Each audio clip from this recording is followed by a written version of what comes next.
आदेशं श्रियाचार्यवक्षुतं सुतदेवसमन्धारं श्रीनिवासगुरुं भजे। భక్తులకు విజ్ఞప్తి, మన చిలుగులూరుపేట పట్టణంలో వేంచేసి ఉన్న శ్రీ పద్మావతి గోదా సమేత కళ్యాణ వెంకటేశ్వర స్వామివారి దేవస్థానంలో రేపు ఉదయం దురేకాదశి సందర్భంగా స్వామివారికి విశేషంగా సుప్రభాత సేవ, తోమాల, అర్చనాది కార్యక్రమాలు 7 గంటల నుంచి సామూహికంగా మహిళలచే విష్ణు సహస్రనామ పారాయణ రేపు సాయంత్రం వరకు జరుగుతుంది. కావున స్వామివారికి విశేషంగా చందనాలంకారం కార్యక్రమం జరుగుతుంది.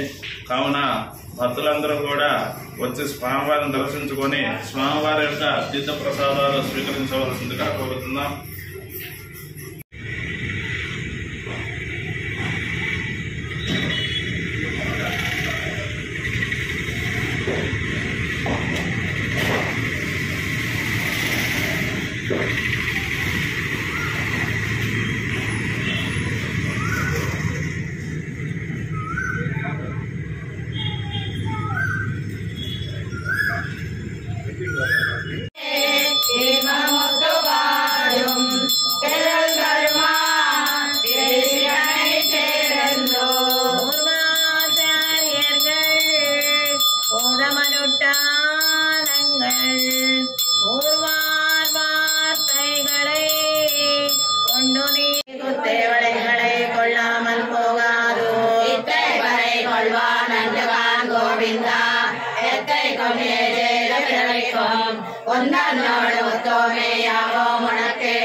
When